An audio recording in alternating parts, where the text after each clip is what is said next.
Happy New Year, everybody. I know I'm a little late to the actual new year, but for me, this is my new year.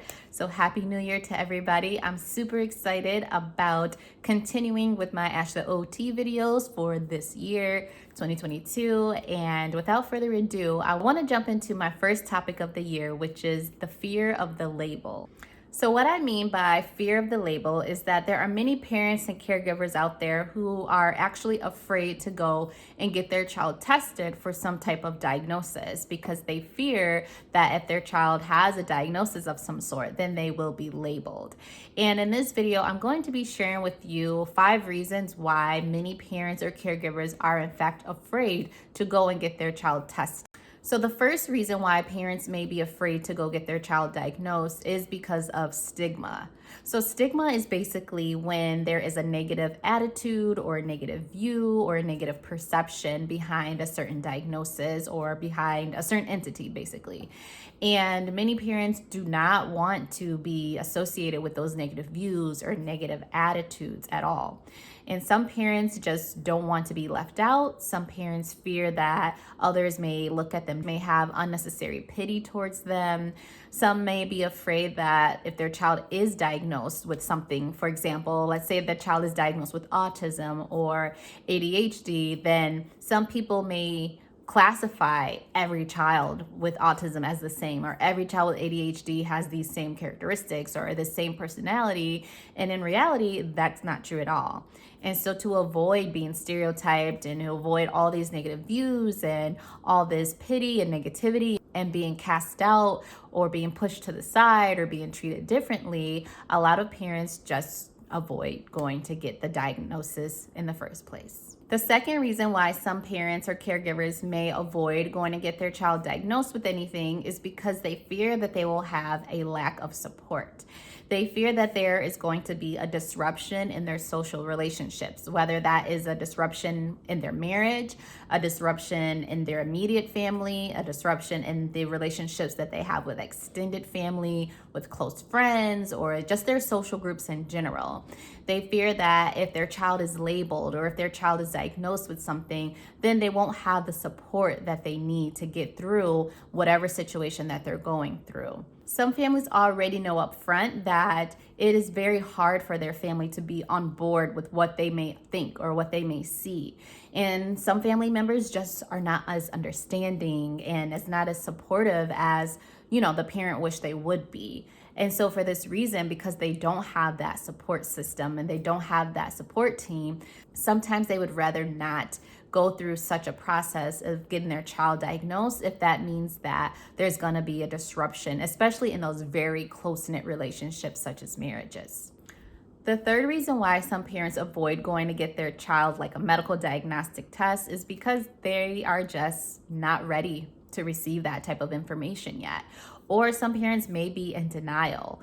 There's some families that I have worked with in my whole career as an OT where the family knows and kind of has an idea that something's off or something's just not right, or they may even have an idea of what exactly the child may be diagnosed with, but they're just not ready to receive that type of news just yet. And sometimes for some parents, it just takes a little bit longer of a process for them to actually come to that decision that, okay, we're going to go get the information that we need. We're going to go ahead and get the child diagnosed so we can know exactly what is going on.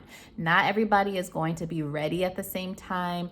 Not everybody is ready to receive that type of information at the same time. So that is just another reason why some parents just don't do it. So the fourth reason why some parents may not be ready to go and get their child diagnosed is because of cultural and religious beliefs. So every culture has their certain beliefs. Every religion has their certain beliefs when it comes to life in general.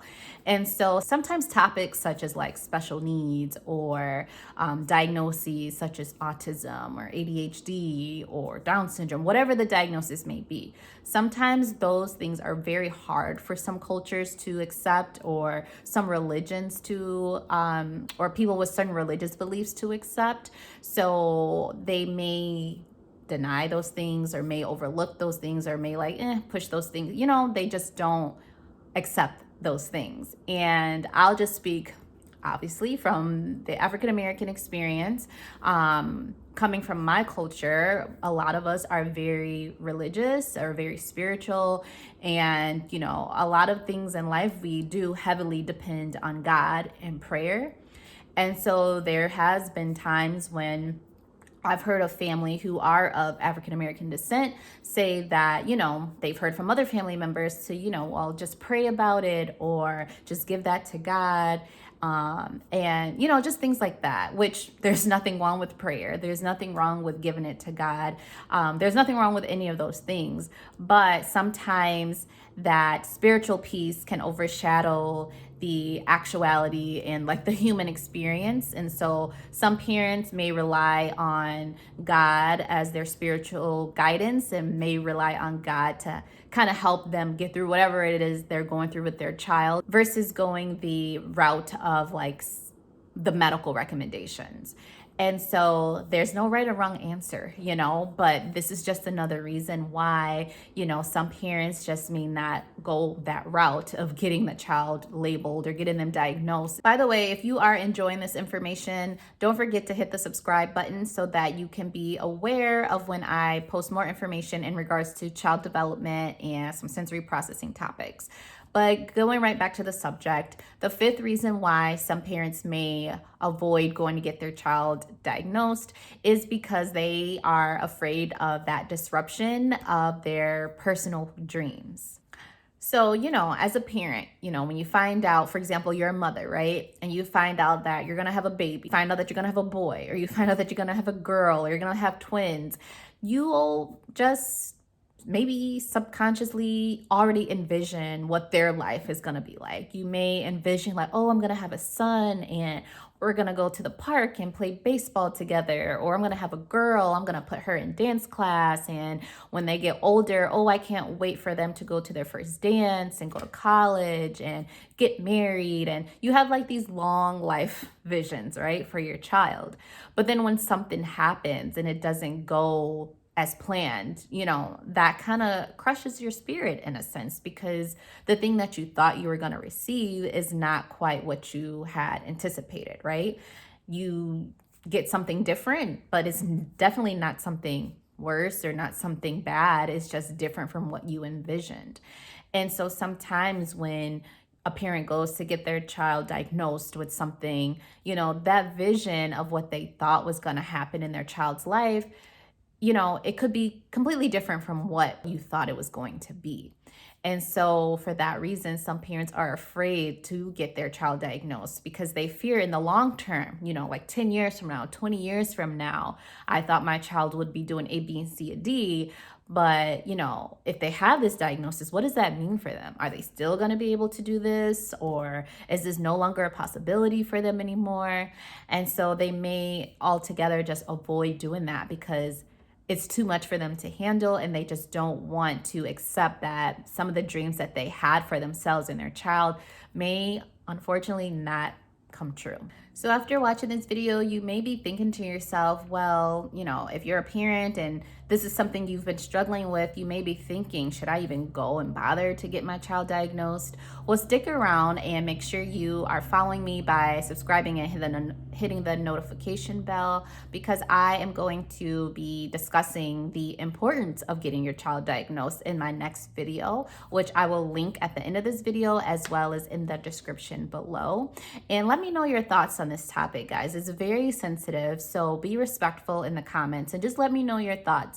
Have you come across this issue before? Are you a parent that you're afraid to get your child diagnosed, or did you go through this process of being afraid, but then you finally got over and did it anyway? And what was the outcome because of it? Let's have a discussion about it. All right, guys. So thank you for watching, and I'll see you at the next one. Bye.